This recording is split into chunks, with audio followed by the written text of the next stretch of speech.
पुत्र भाइयों, आपने गुरु कथा सुना, आपने हमारी सारी कक्षाएं भी सुनी, लोगों के गुरुदेव के संदेश भी सुने। कहा गया है मुंडे मुंडे मतिर भिन्ना, जितने मस्तिष्क होते हैं उतने मत होते हैं, विचार होते हैं। लेकिन मत का भेद हो सकता है। यदि मन एक है, मन का भेद नहीं है, तो संसार बहुत अच्छा चलता है। मत का भेद तो होना चाहिए, विचार तो अलग अलग होना भी चाहिए, लेकिन मन का भेद नहीं होना चाहिए। क्यों होना चाहिए? क्या अरे बोलो ना, मन एक होना चाहिए। जब मन का भेद नहीं होगा तो संसार को बहुत अच्छा चलेगा। अरे बाबा, दुनिया का संसार चले कि नहीं चले, लेकिन हमारे अंदर जो संसार है, जो बार बार विचार करता रहता है, जो बार बार सोचता रहता है, ये करें, ये न करें, ये न करें, ये करें, इस कुहापों में जो रहता है असमंजस की स्थिति, वो दुख समाप्त होनी चाहिए। होना चाहिए नहीं होनी चाहिए। परम पूज्य गुरुदेव ने, परम वंदनीय माता जी हमको आपको अपने प्यार, दुलार और ममत्व से एकत्रित किया है। बड़ा प्यार लुटाया, बड़ा प्यार लुटाया। कानपुर की 3 बहनों ने, एक की उम्र 22 साल थी, एक की 24, एक की 26 साल, एक मास्टर की बेटियां थी। जहां कहीं भी शादी के लिए जाते थे, वो इतना दहेज लेंगे, इतना लेंगे, इतना लेंगे, और धीरे धीरे उम्र बढ़ती चली गई बच्चियों की।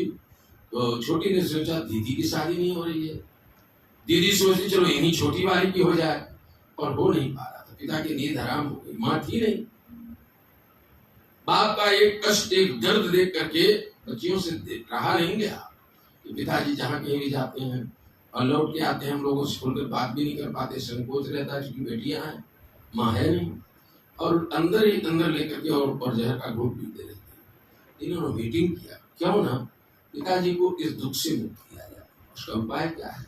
उसका उपाय यही है कि जिस परमात्मा के घर से हम लोग आए उसी के पास जाया जाए।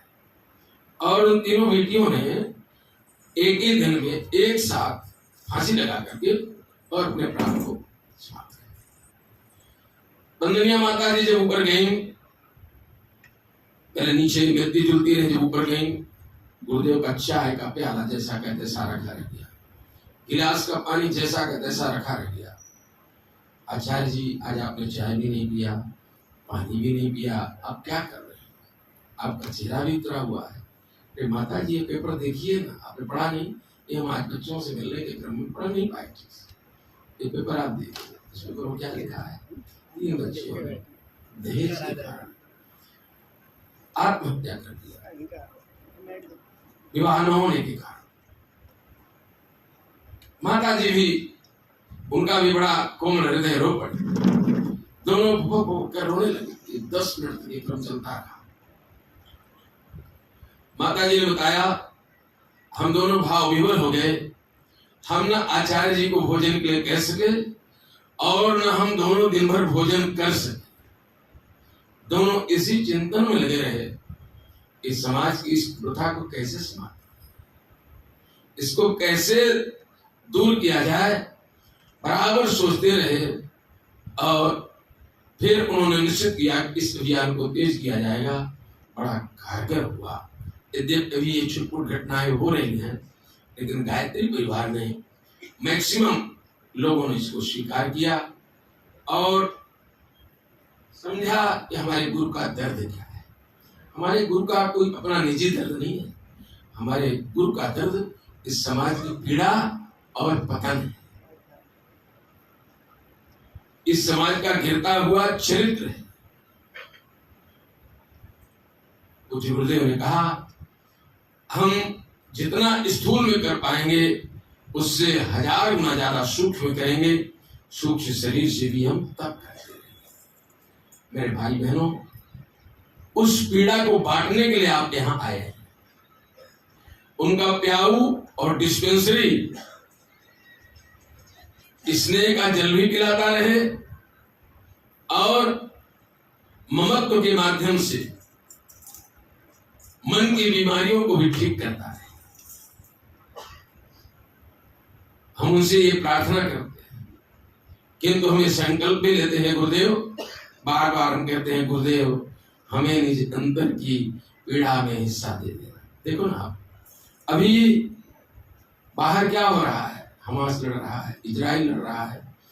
ये कोई एक जगह की बात नहीं है मेरे भाई बहनों, धरती कोई रोड नहीं है इसको खींच करके और जितने लोग समा जाओगे ना, ये पुस्तक ईमान है कि जितने लोग बैठते जाएंगे उसमें समाते जाएंगे। ये धरती की सीमा है, ये मनुष्य का, जानवरों का एक लिमिट तक बोझ ढो सकती है, इससे ज्यादा इसकी शक्ति नहीं है। तो जब जनसंख्या वृद्धि होती है तो आतंकवाद बहुत तेजी से बढ़ता है। चोर, डकैत, जुआरी, दंभी, कपटी, सब तरह के लोग पैदा होते हैं और फिर वो आपस में ही लड़के मर जाते हैं। और यही हो रहा है। लेकिन ये धरा नष्ट होगी? बिल्कुल नहीं होगी। सतयुग आएगा, बिल्कुल आएगा। कलयुग जाएगा, बिल्कुल जाएगा। इसमें कोई संशय की बात नहीं है। तो हम, क्योंकि भाषण तो आप बहुत सुन चुके हैं, आज भाषण नहीं सुनाना। हम दोनों भाई, सम्मानी भाई साहब, हम लोग आज काम की बात करने के लिए आए। आज काम की बात के लिए हमने आपको बुलाया है। क्यों? परम पूज्य गुरुदेव ने शुरू में क्या कहा था, प्रवचन भी आपने सुना है। जब मिशन को खड़ा किया था तो समयदान और, जोर से बोलिए, अंशदान। समयदान और अंशदान। समयदान में क्या करना है? लोगों को गायत्री महामंत्र के जप के लिए प्रेरित करना है। ठीक है ना? हमारे किसी भाई ने ऐसा कह दिया कि गुरु की वाणी में एक बार गायत्री मंत्र 1000 के बराबर होता है। गुरुजी ने ये बात कहा है, जरूर सत्य है, लेकिन गुरुजी ने ये कहा है, गुरुजी ने ये कहा है, जो साधना की पराकाष्ठा में होता है, जो गुरु को पूर्णतया समर्पित हो जाता है, जिसकी वाणी गुरु की वाणी से मिल जाती है, टेप वाणी से नहीं बाबा, गुरु के अंतरात्मा से जिसकी अंतरात्मा मिल जाती है, तो गायत्री मंत्र का जब करे माला फेंक दे। लेकिन क्या ऐसा हुआ? हमारी अंतरात्मा गुरुदेव की अंतरात्मा से मिली? क्या गुरुदेव के मंत्र की आवाज आते ही हमको हमारे अंतरंग में गुरुदेव दिखाई देने लगते हैं, माता जी दिखाई देने लगते हैं?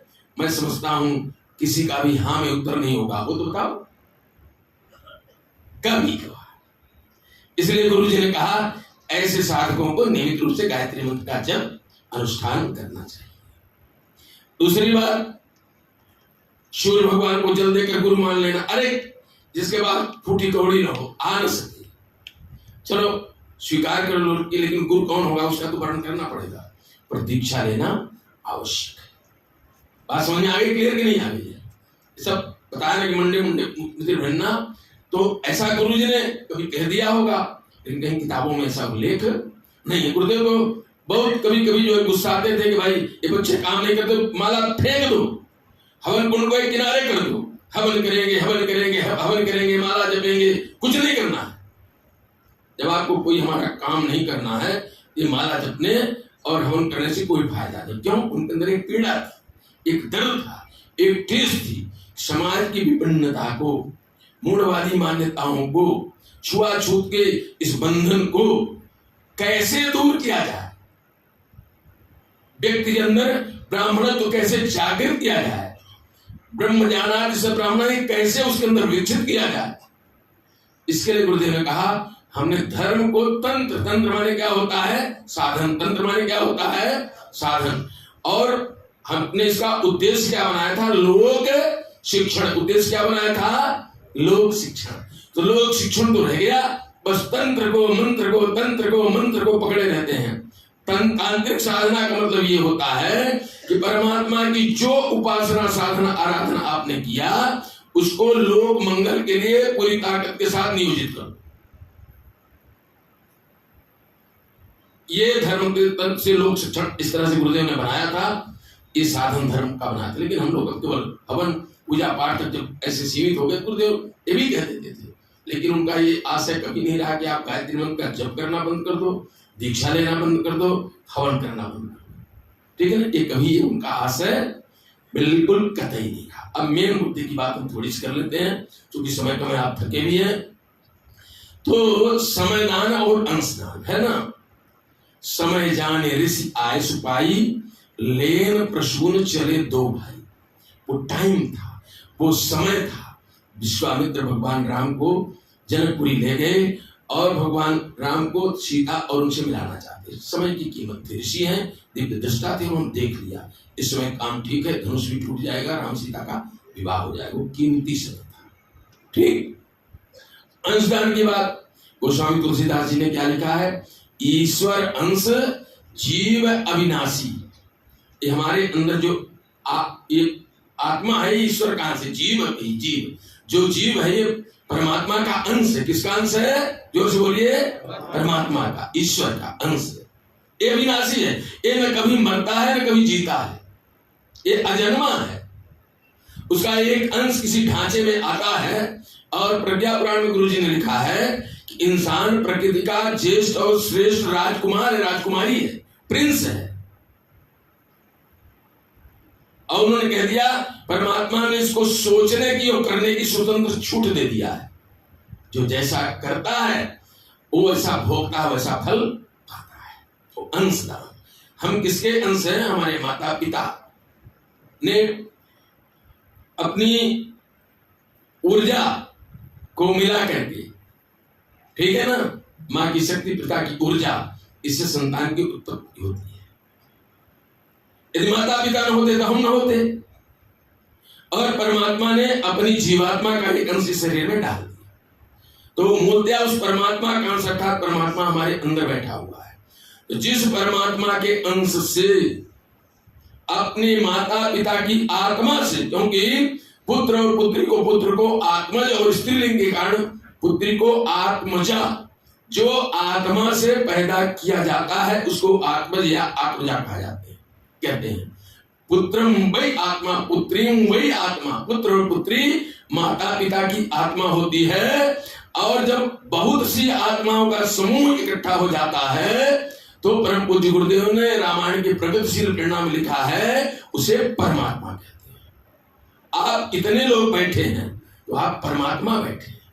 एक अकेला बैठा है तो आत्मा बैठी। बात मेरी समझ में आ रही कि नहीं आ रही है? जनता को जनार्दन इसलिए कहा गया है, जनार्दन अर्थात भगवान कहा गया है। आप परमात्मा बैठे, ठीक है ना? तो अब हमको क्या अंश, भगवान ने अंश दिया इस शरीर में, और इस शरीर उसी की प्रेरणा से चल रहा है। जब भगवान का दिया हुआ, भगवान की शक्ति हमारे अंदर डोनेशन के रूप, उसने के रूप में, एक अनुदान के रूप में एक छोटा सा अंश दे दिया है, जीव रूपी ब्रह्म के रूप में। तो हमारा धर्म है कि काम क्रोध लोभ मोह अहंकार से कमाई का एक अंश लोक हित के लिए लगाए। जिसके पास बहुत बड़ा धन, बहुत बड़ी पूंजी नहीं है, उसके लिए गुरु जी ने क्या निकाला था? अंशदान, घट और मुट्ठी फंड निकाला था कि नहीं निकाला था? तो नित्य प्रति, क्या आप विचार करें, नित्य प्रति जिस तरह से हम भोजन करते हैं, क्या अपने निवाले का एक अंश या कमाई का एक अंश निकालते हैं? तो शायद सबके मन में आएगा रोज तो ऐसा नहीं करते। बात सही कि नहीं है? सोते रोज हैं, जागते रोज हैं, फ्रेश रोज होते हैं, ड्यूटी रोज करते हैं, भोजन भजन रोज करते हैं। तो जब सब कुछ रोज करते हैं तो समय दान और अंशदान भी नित्य प्रति आवश्यक है।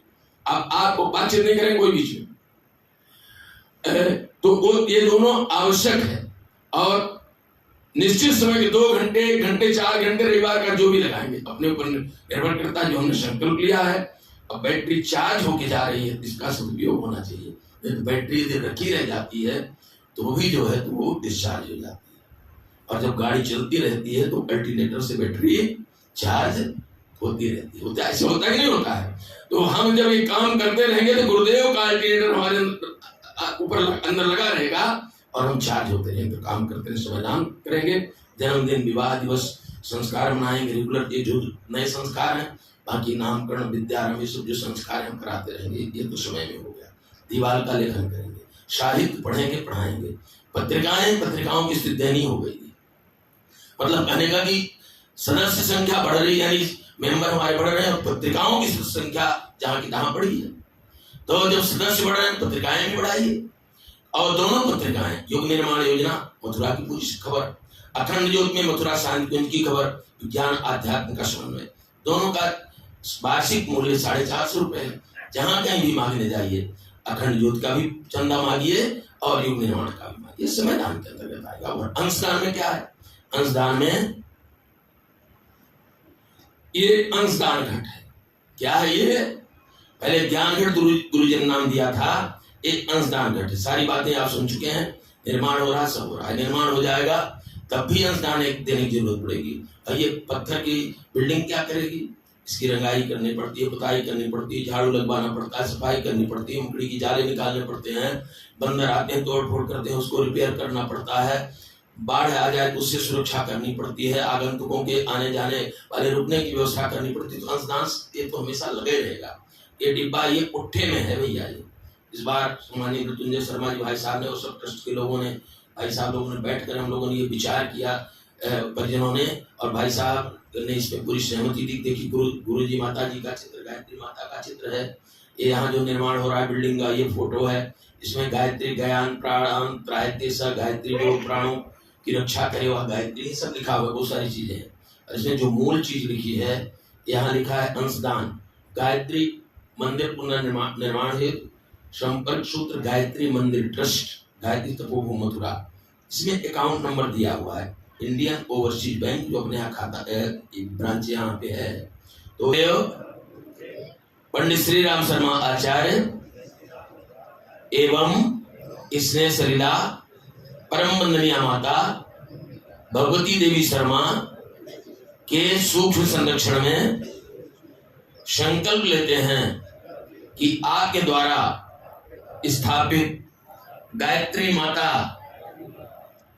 की मंदिर की पुनर्निर्माण की योजना में तन मन और धन से योगदान देंगे और इस कार्य की पूर्णता हेतु तथा आगे गतिविधियों के संचालन हेतु हम अब कितने अंशदान घट आपको स्थापित करना है या लेना है, अकेले जो मन में संकल्प ले लीजिए। अंशदान घट स्थापना का संकल्प एवं व्रत लेते हैं।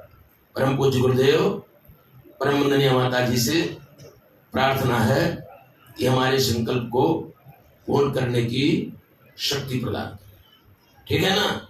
मन से दोहराया है कि जबरदस्ती? मन से दोहराया हो तो ठीक है, और जबरदस्ती दोहराया हो तो हम फिर वापस करा दें। बोलो, जोर से बोलो।